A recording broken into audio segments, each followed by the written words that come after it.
je voulais encourager quelqu'un. Je sens dans mon esprit que Dieu veut parler à quelqu'un de façon spécifique. Alléluia. Nous allons prendre nos Bibles dans Genèse 37, verset 1.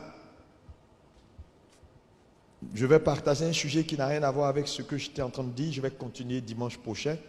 Mais j'ai senti dans mon esprit qu'il faut juste encourager quelqu'un ce matin. Donc je vais partager quelque chose avec toi que Dieu a mis dans mon cœur. Genèse 37, à partir du verset 1, vous connaissez cette histoire. Oui. La Bible dit, Jacob demeura dans le pays de Canaan, où avait séjourné son père. Voici la postérité de Jacob.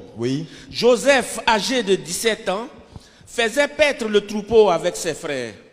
Cet enfant était auprès des fils de Bila et des fils de Zilpa, femme de son père.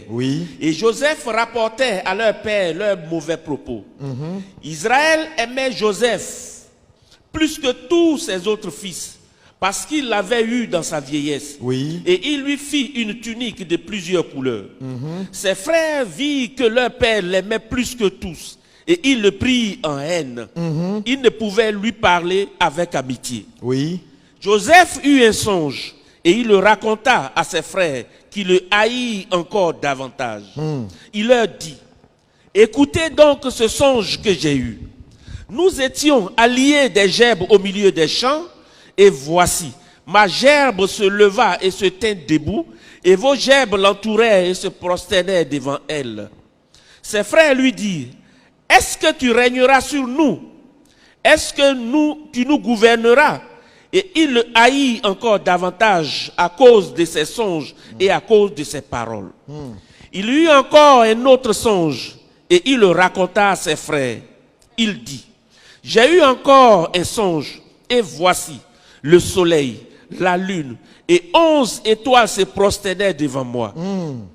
Il le raconta à son père et à ses frères. Son père le réprimanda et lui dit, que signifie ce songe que tu as eu? Faut-il que nous venions, moi, ta mère et tes frères, nous prosterner en terre devant toi?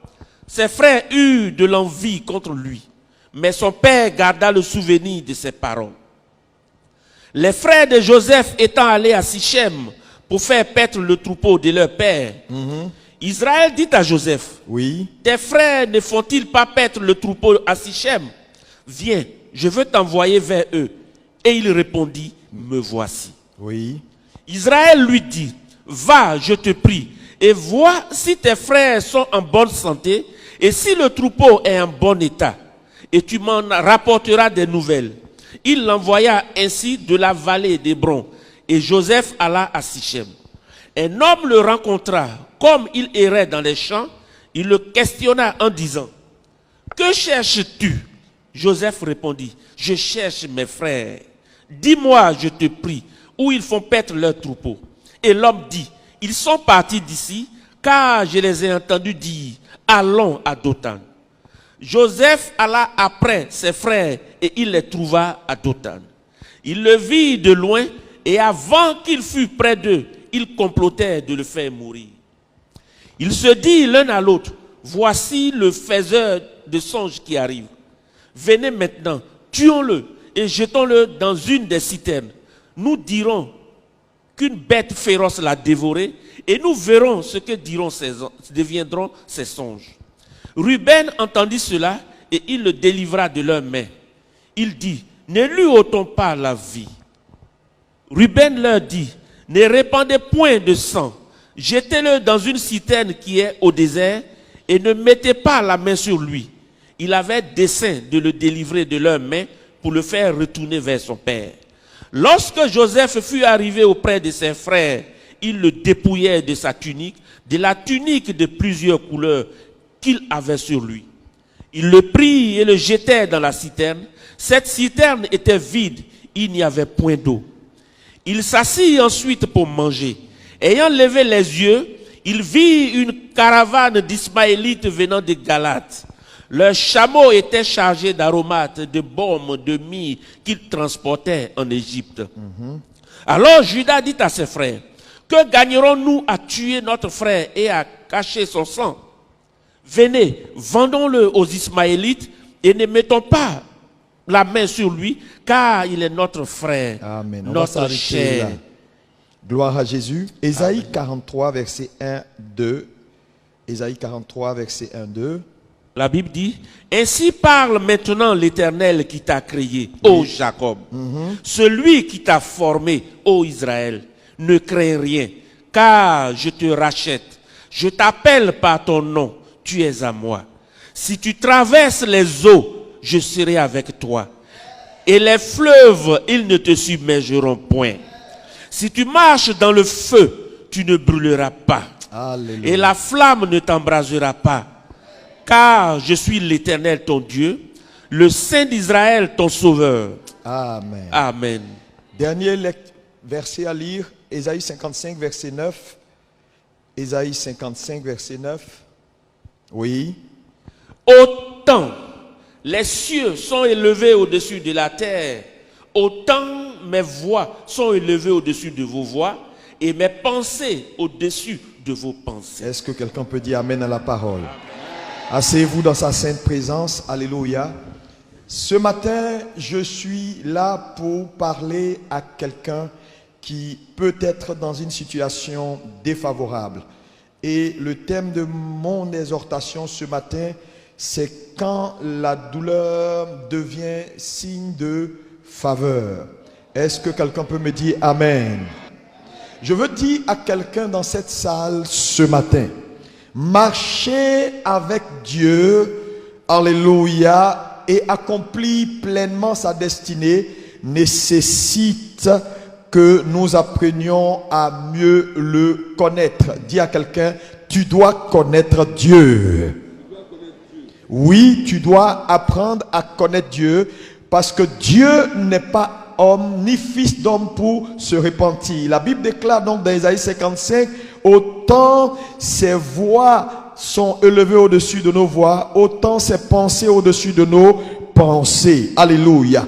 Donc il est nécessaire dans l'accomplissement de notre destinée d'apprendre à connaître Dieu dans ses façons de faire ces choses, parce que Dieu a ses façons de faire ces choses. Regarde ton voisin, dis-lui, Dieu a ses façons de faire ces choses. Alléluia. Dieu a ses façons de faire ces choses. Dieu a ses façons, oui, d'accomplir la vie des personnes qu'il appelle à sa suite. Alléluia. Dieu n'est pas un homme. Il est hors du temps, certes, mais il a le contrôle des affaires humaines. Alléluia. Et rien n'échappe à son contrôle. Ce matin, je suis venu te dire que rien n'échappe à son contrôle. Est-ce que tu peux dire avec moi, rien n'échappe à son contrôle? Ce message donc ce matin pour t'encourager, toi qui passes peut-être par une situation difficile, une situation d'inconfort, une situation de peine, une situation de douleur. Je ne sais pas, tu as peut-être prié, tu as peut-être tout essayé, les choses semblent difficiles, les choses semblent ne pas s'arranger. Je suis venu te dire ce matin, Dieu a ses façons de faire ces choses. Est-ce qu'on peut répéter encore, Dieu a ses façons de faire ces choses? Oui, Dieu a ses façons de faire ces choses. Et lorsque nous regardons l'histoire de Joseph que nous venons de lire, frère, il y a beaucoup de leçons que nous pouvons en tirer. Et ce matin, je voulais que tu me suives attentivement parce qu'il y a des éléments essentiels que Dieu veut mettre à ta disposition. Je dis encore une fois, je ne sais pas. Quelle est ta situation? Je ne sais pas. Dans quel état tu te trouves? Je ne sais pas. Qu'est-ce qui se passe dans ta vie? Mais je suis sûr d'une chose, c'est que le Dieu que tu sers a sa façon de faire les choses, a sa façon de résoudre les problèmes qui sont souvent différents de ceux des hommes. C'est pourquoi ce matin, qu'importe la situation dans laquelle tu te trouves, je voulais que tu gardes espoir parce que le Dieu que tu sers n'a pas encore dit son dernier mot. Est-ce que tu peux me dire Amen et recevoir la grâce de Dieu? Alléluia. Alléluia. Lorsque nous parcourons la parole de Dieu, lisons par exemple Luc 1 verset 30, nous voyons cette histoire que vous connaissez. C'est l'histoire de la visite angélique à une femme qu'on appelle Marie. Alléluia. Maintenant, écoutez ce qui est dit dans Luc 1 à partir du verset 30. Vas-y, oui. L'ange lui dit. L'ange lui dit. Ne crains point. Ne crains point. Marie. Marie. Car tu as trouvé grâce devant Dieu. Car tu as trouvé grâce devant Dieu. L'ange lui dit, Marie, ne crains point, car tu as trouvé grâce. Est-ce que quelqu'un peut me dire, Marie a trouvé grâce? J'ai trouvé grâce. Alléluia. Et donc, frères et sœurs, souvent, lorsque Dieu vient à toi et te gracie, alléluia, la grâce peut être souvent source de frustration. Parce que nous voyons à la suite de la vie de Marie que après un certain temps, voilà cette dame qui a commencé à avoir des difficultés. Comment on peut être gracié comme Marie l'a été et traverser autant de situations aussi difficiles? Quand la douleur devient source de faveur. Et souvent, les hommes, quand ils passent des moments difficiles, n'ont pas la bonne attitude ou la bonne analyse de la situation dans laquelle ils passent. Parce que Marie pouvait dire, mais attendez, l'ange m'a rencontré, le Seigneur m'a gracié, d'où vient qu'après avoir reçu la grâce de Dieu, je suis en difficulté. D'abord, face à Joseph, ensuite, face à la communauté, et me voilà maintenant, donc enceinte. On me dit, c'est Dieu qui m'a donné par l'esprit cet enfant. Me voilà maintenant en train d'être fugitive dans un pays étranger, l'Égypte, parce que le roi a décidé de tuer les premiers-nés. Donc elle aurait pu se poser des questions, frères et sœurs.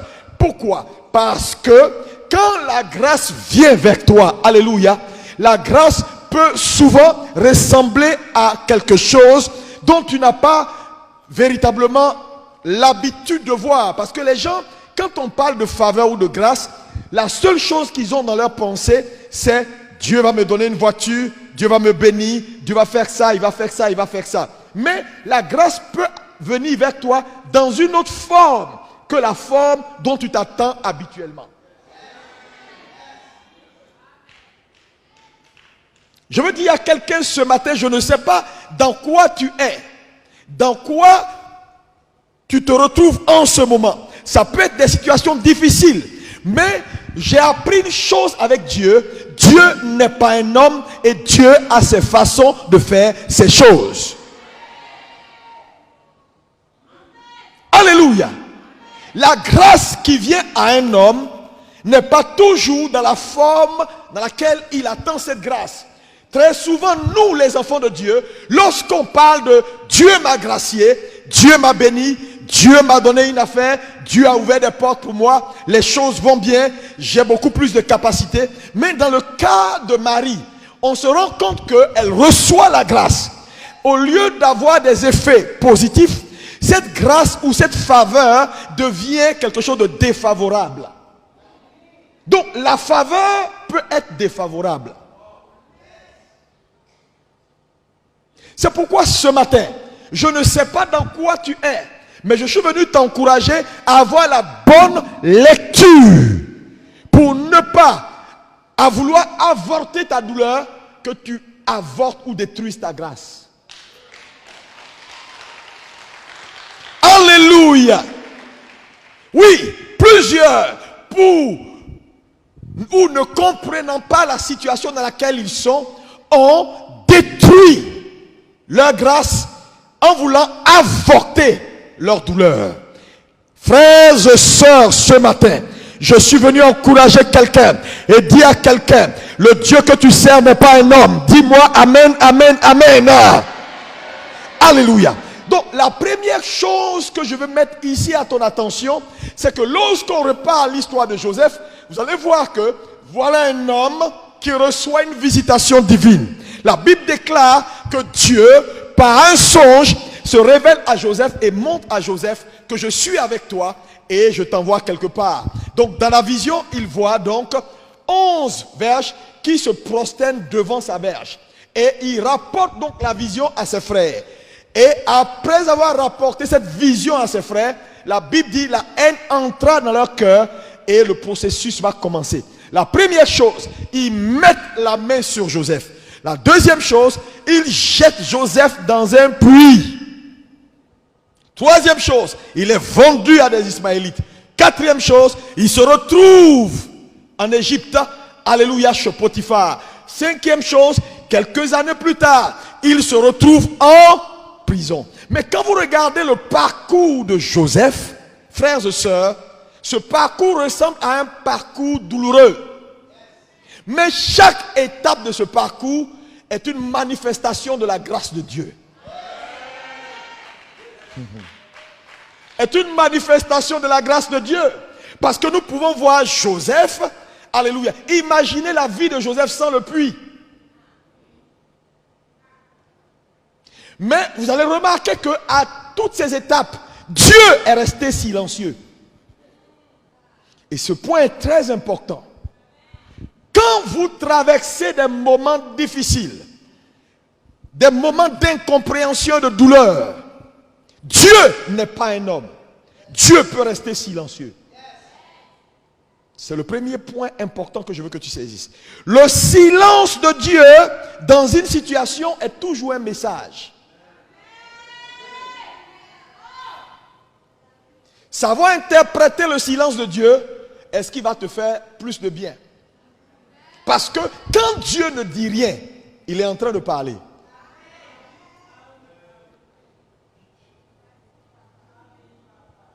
Ouais. Son silence est un message à décoder. Quand nous lisons, lis-moi 2 Corinthiens 5, verset 7. Oui. La Bible dit, car nous marchons par la foi, oui, et non par la vue. La Bible dit, car nous marchons par la foi et non par la vue. Ce verset indique donc que ce n'est pas tout ce que nous vivons qu'on doit interpréter. Puisque nous, en tant que croyants, nous marchons par la foi et non par la vue. Donc, tu vas te retrouver dans une situation où Dieu sera silencieux. Mais ta responsabilité première, ce n'est pas forcément de savoir pourquoi il n'est pas silencieux, pourquoi Dieu ne parle pas. La Bible dit, nous marchons par la foi et non par la vue. Ça veut dire que tu te feras face à des situations où tu n'auras pas forcément une explication linéaire. Mais comme tu marches par la foi, il va falloir demeurer focus dans ta foi vis-à-vis de Dieu au lieu de chercher des interprétations. Je dis, Dieu peut rester silencieux. Est-ce que tu peux dire à ton voisin, Dieu peut rester silencieux? Oh, dis-lui ça bien. Et le silence de Dieu est un message que tu dois pouvoir décoder. Alléluia, décoder, décoder. Quand Dieu ne dit rien, il a dit quelque chose. Donc, cela, c'est dans l'esprit ou par l'esprit qu'on le décode. Pourquoi? Parce que notre marche n'est pas une marche dans la chair. C'est une marche dans la foi. Donc, toutes les étapes de la vie de Joseph sont des étapes où Dieu est resté silencieux. Je peux comprendre Joseph, ou je peux voir Joseph en train de dire, mais qu'est-ce qui se passe? Attendez, je n'ai rien fait, j'ai eu juste un songe. Dieu m'a parlé. J'ai émis le songe, j'ai expliqué le songe, voilà, j'ai des problèmes. Mais à chaque étape d'injustice, entre guillemets, Dieu est resté silencieux. Pourquoi? C'était une injustice pour les hommes, mais c'était une faveur pour Dieu. Amen. C'est pourquoi je veux dire à quelqu'un, la situation dans laquelle tu passes maintenant peut être un signe de faveur. Quand la douleur devient source de faveur, ta situation peut être une faveur, mais une faveur déguisée. Regardez par exemple, quelqu'un qui aime Joseph ou qui a tellement aimé Joseph. Vous avez vu un peu le comportement de Ruben. Ruben, imaginez si Ruben devait faire du bien à Joseph, qu'est-ce qui serait meilleur à faire? C'était sortir Joseph du puits pour le ramener à son père. Ce serait une très bonne chose. Mais que serait la destinée de Joseph? Amen. Alléluia. Que serait la destinée de Joseph? Joseph était dans le puits, mais le puits faisait partie du plan de Dieu pour sa vie. Je suis venu dire à quelqu'un, je ne sais pas dans quoi tu es, dans quelle douleur tu es, mais je suis venu te dire, la main de l'Éternel n'est pas trop courte. Alléluia.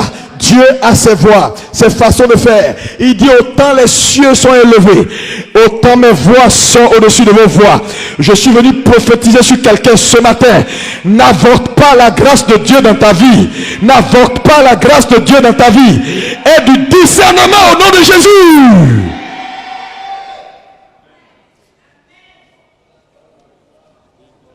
Le progrès de Joseph était dans le puits.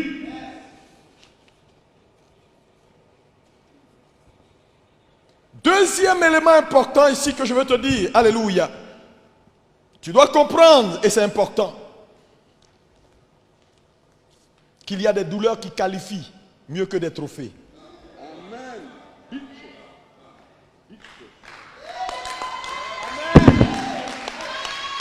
Il y a des hommes, frères, tout ce qu'ils sont devenus aujourd'hui, c'est à cause de leur histoire et de leur expérience douloureuse. Il y a des expositions que tu n'auras pas si tu ne passes pas par des expériences.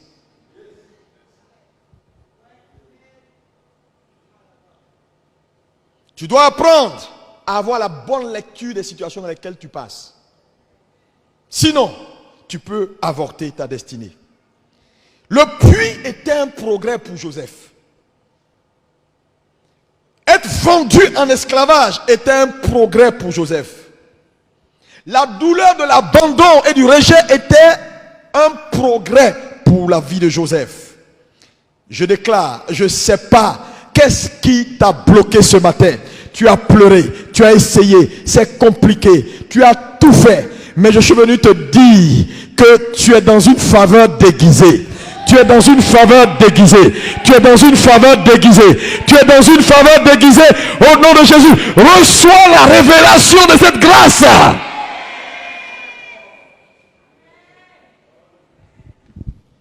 Alléluia. Quelqu'un me dit Amen. Quelqu'un me dit Amen. Dieu a ses façons de faire ces choses. Il cache souvent les destinées glorieuses dans des expériences douloureuses. Regardez la vie de Moïse.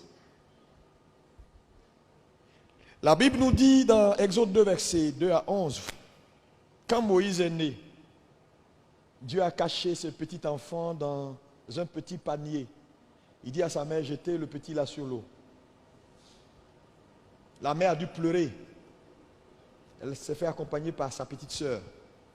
Jusqu'à ce que la fille de Pharaon, Dieu est celui qu'on appelle, celui qui orchestre les destinées. Le metteur en scène des destinées. Quand on jetait Moïse sur les eaux, personne ne pouvait imaginer où il allait atterrir. Mais Dieu savait ce qu'il était en train de faire. Parce qu'il a sa façon de faire les choses.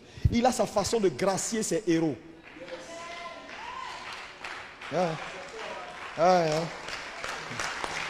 Mon ami, je te dis, si tu t'attends toujours à voir les bonnes choses, oui, Dieu va venir, il va faire comme ça, il va atterrir, l'ange va me soulever, l'argent va venir. Mon ami, ce ne sera pas toujours comme ça. Dieu a sa façon de gracier ses héros. Il lui jette l'enfance dans un panier sur le grand Nil. Le Nil n'était pas un fleuve ordinaire. Le Nil n'était pas un fleuve ordinaire. Et en même temps, le Dieu des temps et des circonstances réveille la fille de Pharaon là, et pour dire, va te laver. Même si tu n'as pas envie de te laver, va te laver.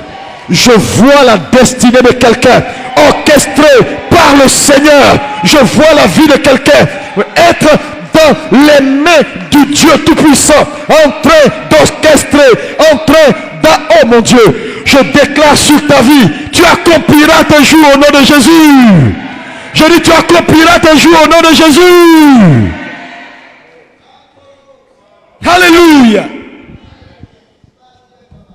Elle rencontre le panier et voilà un bébé. Elle dit, quoi? Bébé?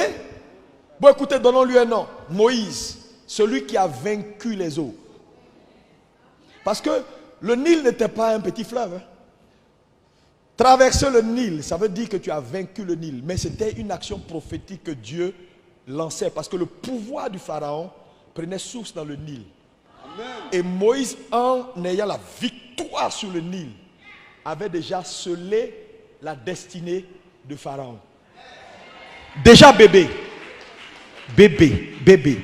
Donc, dans sa douleur et son rejet, il gagnait un combat qui allait être plus tard juste matérialisé. Je prophétise. Je ne sais pas dans quelle situation tu passes, mais je déclare, la situation que tu vis maintenant est une situation qui te prépare à de grandes percées, à de grandes victoires. Reçois la grâce au nom de Jésus.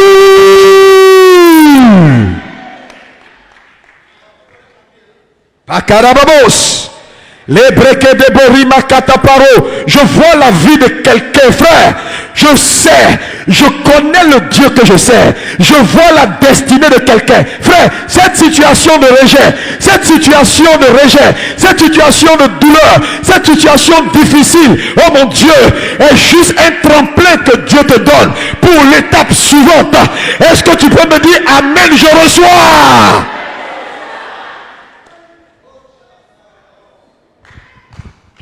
Je dis, il y a des gens, c'est parce qu'on...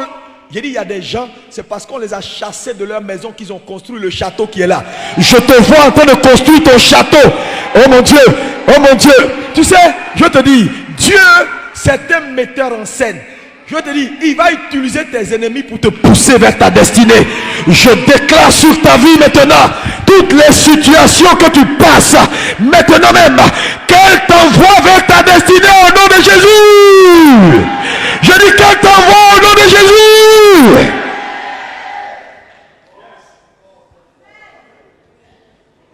Tu peux croire que c'est fini.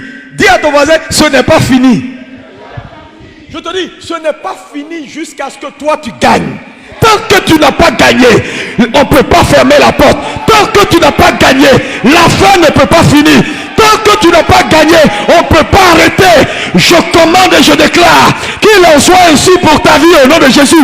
Je dis qu'il en soit ainsi pour ta vie au nom de Jésus. Celui qui dit Amen fort reçoit. Oui, ça ne peut pas finir tant que toi, tu n'as pas gagné. Le Dieu que tu sais n'est pas un homme. Il a ses façons de faire. Il a ses voies. Il a ses façons de gracier ses héros. Frères et sœurs, Moïse a été abandonné. Moïse a été rejeté. Moïse, bébé, gagnait déjà des batailles importantes pour le futur. Je suis venu prophétiser sur la vie de quelqu'un. Qu'est-ce que tu vis? Qui t'a abandonné? Qui t'a donné de la douleur? Oh, réjouis-toi ce matin.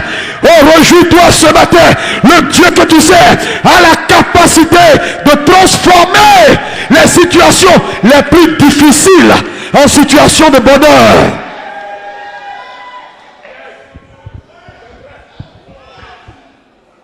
Les gens ne connaissent pas Dieu.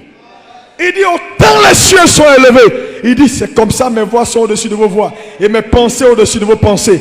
Le Dieu que tu sais est un metteur en scène. Si Satan savait que ce décret-là, en faisant le décret de Dieu, tuons les premiers mâles, s'il savait, il n'allait jamais faire ce décret. Celui qui t'a poussé là, s'il savait, il n'allait pas te pousser. Je dis, il n'allait pas te pousser. Je dis, il n'allait pas te pousser. Je dis, il n'allait pas te pousser. Il n'allait pas te pousser. Jésus, pareil. Quand Jésus naît, on dit, non, non, non, il faut tuer tout le monde. Marie est obligée de prendre son fils et d'aller en Égypte. Mais, ce que les gens ne savaient pas, frères et sœurs, le Dieu que tu sais est un metteur en scène. C'est le patron, le chef de plateau. Dis avec moi, c'est le chef de plateau. Il n'y a rien qui l'échappe. Rien ne l'échappe. Tu souffres. Tu souffres. La souffrance, les douleurs, c'est la face B de la même médaille. Face A là, c'est écrit faveur. Face B, douleur. Mais c'est la même médaille. Il n'y a aucun héros qui n'a pas une histoire. Dieu veut te donner juste une histoire. Ce matin, je ne sais pas qu'est-ce qui t'a mélangé. Tu es arrivé à un point où tu as perdu la foi. Tu es là, tu souffres. Ah Dieu, je ne sais pas si même tout le temps en train de te plaindre. Arrête de te plaindre. Dieu a un plan pour ta vie. Et les exemples bibliques que je te donne sont des exemples très clairs. Dieu a un plan pour ta vie. Lorsque la situation devient difficile, confuse, ne laisse jamais les hommes charnels te conseiller. Ne laisse jamais les hommes charnels te conseiller, te conduire. Si tu les laisses, ils vont te sortir de ton puits pour te ramener vers ton Père.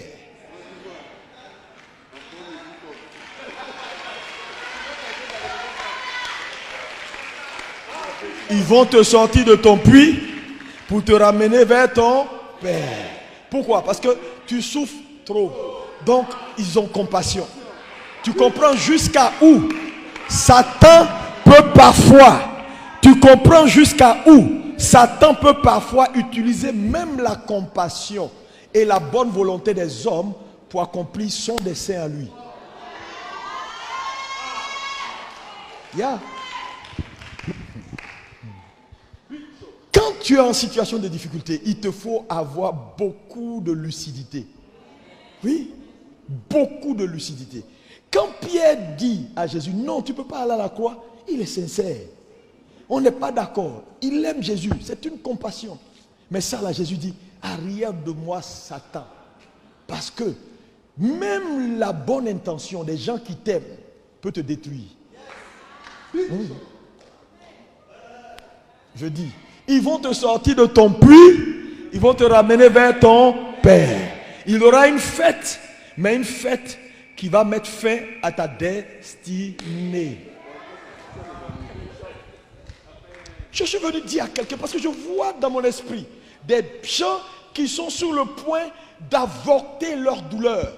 Ils sont fatigués, donc ils veulent prendre des raccourcis. Il n'y a pas de raccourci qui mène au trône. Dieu a ses façons de faire ces choses. La douleur est juste la face B de la même médaille. Donc on dit faveur, je t'ai favorisé. La faveur n'est pas toujours quelque chose qui vient pour te faire forcément du bien, un coup. Le bien, c'est après.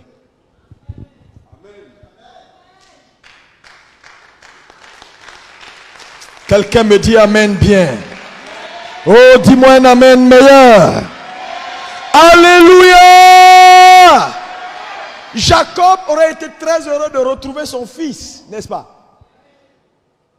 Mais ce qu'il aurait raté, c'est que, ou ce qu'il n'aurait pas compris, Jacob, c'est qu'en avortant la douleur de Joseph, il détruisait la destinée d'une nation. Yeah. En avortant une seule douleur, en disant non, mon fils ne peut pas souffrir, il privait une nation de sa destinée. C'est ça en fait le problème. Il y a des gens ici là, à ta douleur, à ta soi-disant douleur attachée des multitudes, à ta soi-disant souffrance, difficulté à attacher des multitudes. Ouvre tes yeux ce matin. Dieu t'a favorisé. Ça dépend dans quel angle tu regardes les choses.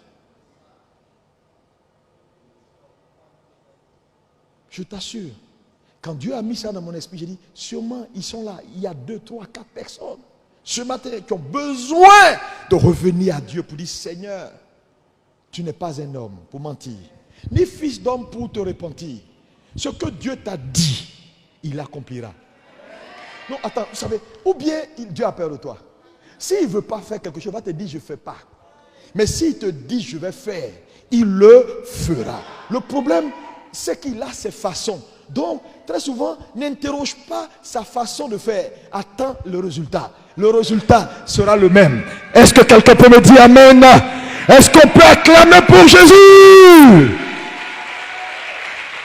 Alléluia!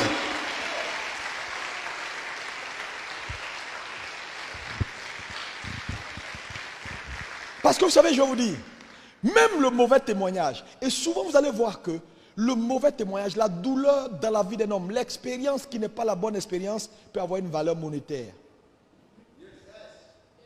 Et la plupart des gens qui passent par des situations, vraiment une situation singulière, difficile, et après ils vont monnayer cette situation-là, leur expérience. Partout ils racontent leur vie pour dire, voilà ce qui m'est arrivé. En fait, la voiture est tombée sur moi. Ça m'a cassé le pied. Et puis j'ai fait ça. Après j'ai fait ça. Après j'ai fait ça. Et puis ça devient, ah bon? Et les gens te payent pour écouter ton expérience qui est particulière. La situation que tu as vécue, que personne n'a vécue. Et ils se demandent, mais vas-y, parle-nous encore. Donc tu as survécu. Donc la femme t'a empoisonné. Et puis tu as survécu. Ah bon? Comment ça s'est passé? Explique-nous. Les gens veulent comprendre. Je veux dire à quelqu'un, la situation que tu passes n'est pas toujours mauvaise. Il faut savoir lire entre les lignes. Dieu n'a pas perdu le contrôle. Regarde ton voisin, dis le voisin, Dieu n'a pas perdu le contrôle. Arrête de te plaindre.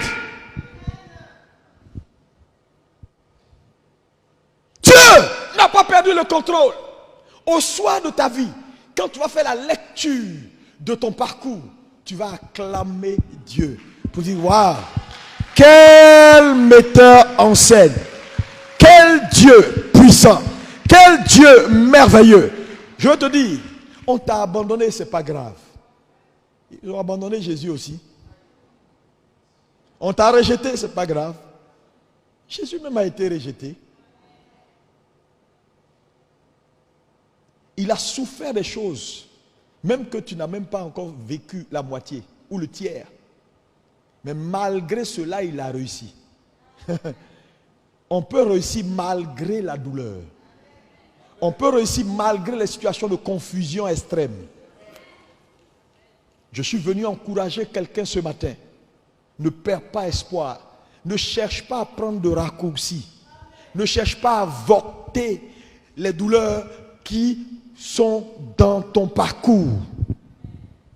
Parce qu'à force de vouloir avorter, tu vas avorter ta vie, tu vas détruire ta vie pour rien. On peut ne pas comprendre pourquoi cette jeune sœur peut passer par des situations aussi difficiles. Ah, une jeune sœur, elle vient à peine de se marier, elle a perdu son mari. Après la voilà, elle a fait comme ça. Mais attends, qu'est-ce qui arrive à sa vie? Elle-même, elle ne comprend pas, elle est là, elle ne sait pas ce qui se passe. Quand tu ne comprends pas, tais-toi. Quand tu ne comprends rien, tais-toi. Et puis, garde la foi. Parce que nous marchons non par la vue, mais par la foi. Ça veut dire qu'il y a des choses que tu ne pourras pas expliquer dans ton parcours. Dieu ne te donnera même pas l'occasion de comprendre. Il va te dire, qui est devant toi? Tu vas dire, c'est Dieu. Il dit, tu me fais confiance? Oui, suis-moi. That's all.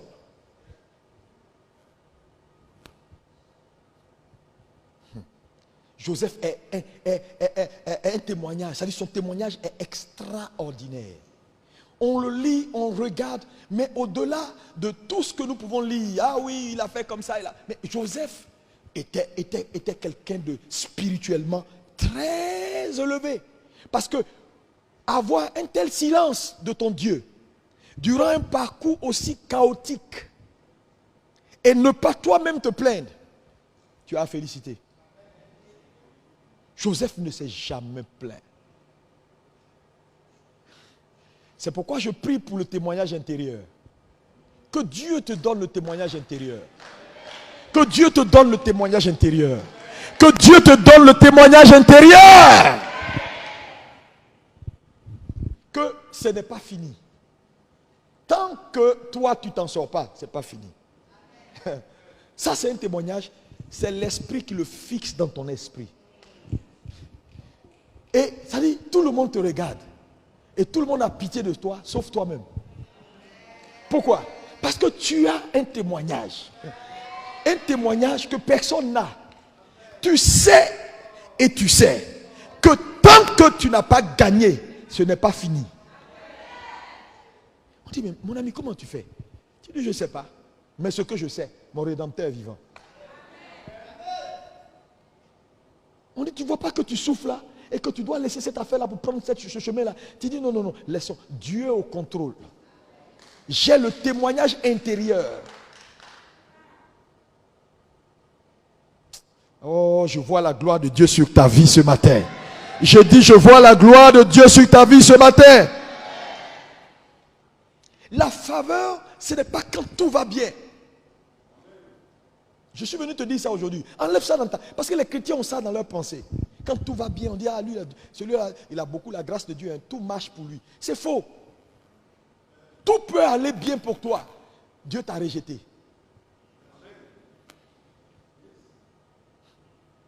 Cette éventualité-là, tant que vous ne l'intégrez pas dans votre système de pensée, vous n'allez jamais connaître Jéhovah, le Dieu tout-puissant, créateur du ciel et de la terre, qui a marché avec nos pères et qui a réalisé avec eux des exploits. La faveur, ce n'est pas quand tout va bien. Je suis désolé. La faveur peut être quand les choses n'ont pas d'explication. La faveur peut être quand les choses semblent compliquées. Quand la vie est arrivée à un carrefour où on ne sait plus où aller. Et Dieu t'appelle faveur. Et les hommes t'appellent. Et à moi, ce gars qui souffre, ce malheureux. Quel contraste. Quand Dieu t'appelle faveur. Et là où il t'appelle faveur, les autres t'appellent douleur. Quel contraste. Mais c'est quand tu arrives là que tu es qualifié maintenant. C'est pourquoi je suis venu encourager quelqu'un ce matin. Tu ne verras pas un homme qui est entré dans les records de Dieu, records, qui n'a pas connu ce que je suis en train de vous dire là. Non, non, je vous dis, lisez vos Bibles, regardez autour de vous. Regardez autour de vous. Ils ont eu leur temps d'incertitude. Il y a des moments où tu dis, mais attends, qu'est-ce qui se passe? Dieu, il est avec moi ou il n'est pas avec moi? Attends, qu'est-ce qui se passe? L'école du Seigneur.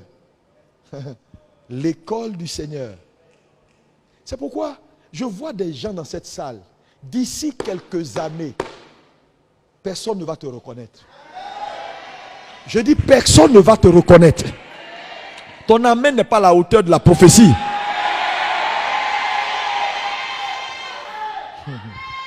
Les gens vont demander, c'est lui. On dit non. D'autres vont dire, ce n'est pas lui, toi aussi. Lui ne peut pas être comme ça. On va dire, non, c'est lui, je te dis, c'est lui.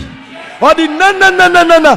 Je dis, c'est lui. Les gens vont discuter sur ton cas. Je prophétise que cela arrive au nom de Jésus. Hey! C'est elle, c'est lui. Non, je la connais, on a fait le CM2 ensemble. Tu dis non, non, non, c'est pas lui, c'est lui. Non, c'est pas lui, c'est lui. Et puis toi-même, tu vas les regarder, tu vas dire, c'est moi. Et puis ils vont se dire, comment?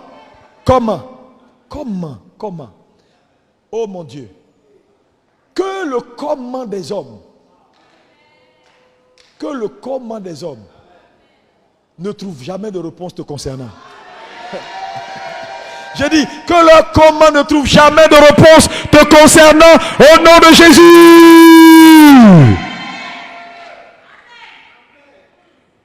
Frère, ils vont dire comment là jusqu'à fatiguer, ils ne trouveront pas de réponse. Ils sont obligés d'admettre que, bon, on ne sait jamais. On ne sait jamais. Vous savez, je disais, asseyez-vous 2 minutes. J'étais en train de dire que, je ne sais pas où je disais ça. En fait, je me suis rendu compte, il y a 2 semaines, juste 2 semaines, il n'y a pas longtemps, j'ai reconnu quelqu'un avec qui j'ai fait les classes. On était en fait à l'internat ensemble. Et ce type-là, tout le monde se moquait de lui pour lui dire, parce qu'il était tellement voyou, tellement terre à terre, un gars insignifiant. Mais je me rappelle qu'à chaque fois que je lui disais, toi, regarde-moi sa tête, regarde-moi ce petit voyou-là. Il me disait, lui, il va réussir. Lui, il va réussir. Et il était tout le temps en train de dire, lui, il s'appelait, il se fait appeler DG. Et puis, mais toi, attends, tout le monde, il était tellement insignifiant. Et vous savez c'est qui? J'avais pas su. Il n'y a pas longtemps que j'ai fait le lien. Et puis je me suis rendu compte que Fabrice Saoignon, lui-même, je ne sais pas s'il sait qui je suis. il va crier, il va attraper sa tête. Il était tout le temps en culotte. Donc on lui disait, quitte devant nous, faux béninois là. Et puis on l'insultait. Et puis tout le monde se moquait de lui. Mais il disait toujours, tout le monde n'a qu'à l'appeler DG. Et il était toujours en culotte. Avec ses petits pieds secs. Et puis il était là. Et puis quand il arrive dans un coin, il crie. Mais cet exemple pour vous dire simplement comment Dieu est celui qui tient les destins des hommes. Regarde ton voisin, il faut lui dire, je ne te connais pas. Hein? Mais dis-lui quand même, souviens-toi de moi dans ta gloire. Pardon. Il ne faut pas m'oublier. C'est moi, ton voisin de l'église. Il y a des gens, tu joues avec. Continue de rire. Le monsieur là, tu le connais. Continue de rire.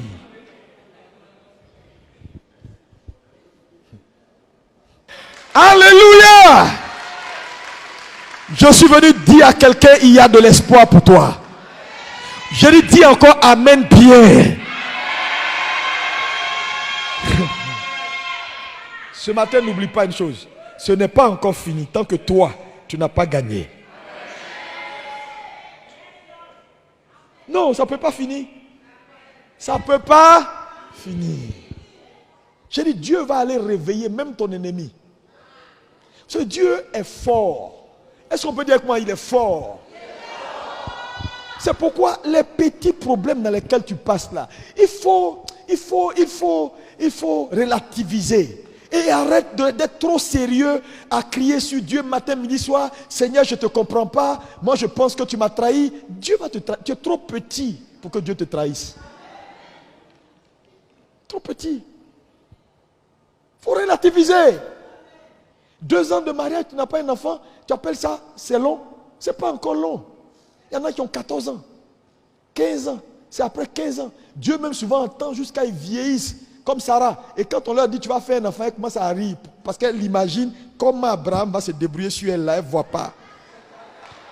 Elle ne comprend pas comment ça va se passer. Puisqu'ils n'ont même plus de sensations. Donc en fait, son rire là, c'est ça. Son rire, c'est le fait que quand elle se regarde, elle ne voit pas comment elle va faire la gymnastique là. Elle ne comprend pas.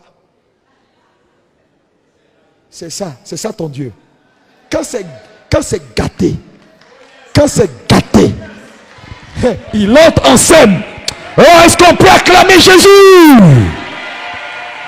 Acclame Jésus. Alléluia.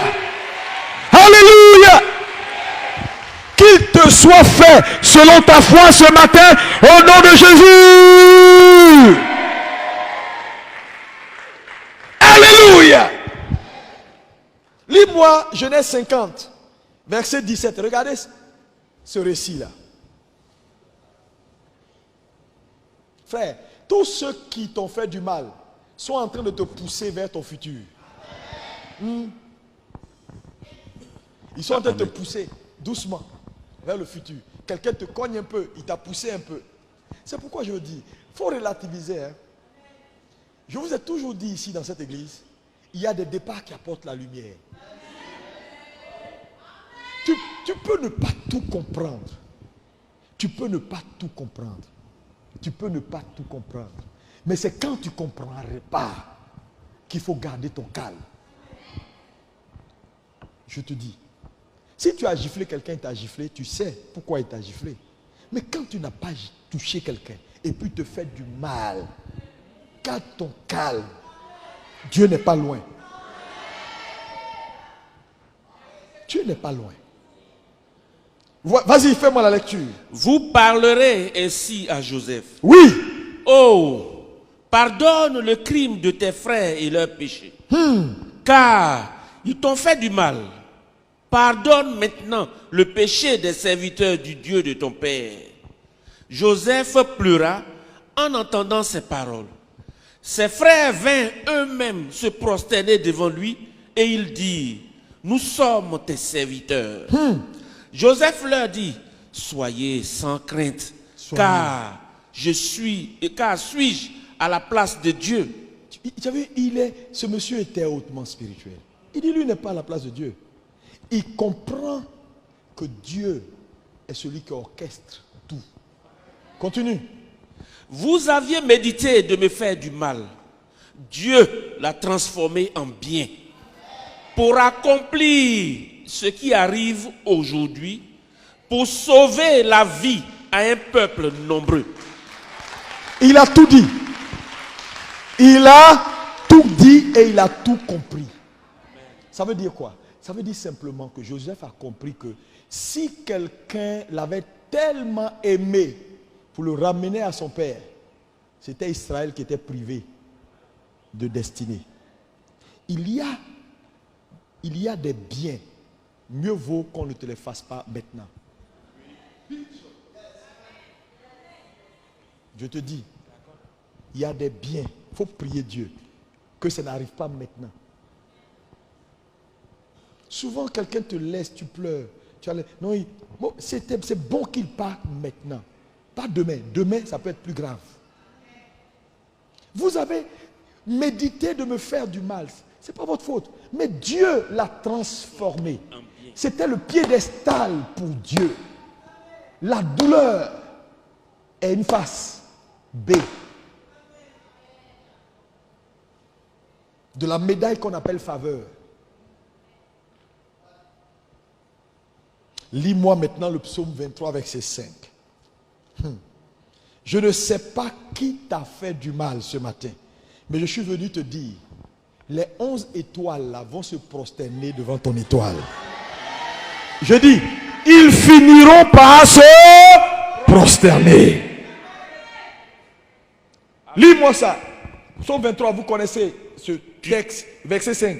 Tu dresses devant moi une table en face de mes adversaires. Tu dresses devant moi une table en face de qui? Mes adversaires. Dieu ne le fera pas en leur absence. C'est trop facile. C'est dans leur présence que tu vas manger. Si tu manges qu'ils ne sont pas là, ils vont discuter pour dire c'est faux. Il n'a pas mangé. Donc Dieu met la table en face. Oh my God. Je te vois manger en face de tes adversaires. Je prophétise dans cette nouvelle saison que Dieu te mette au large au nom de Jésus. Amen. Dis-moi amen très fort. Je dis dans la présence. Je dis dans la présence. Dis avec moi dans la présence. Encore dans la présence. Encore dans la présence. Encore dans la présence. Encore dans la présence. Tu mangeras les meilleurs fruits de ce pays. Tu accompliras ta destinée.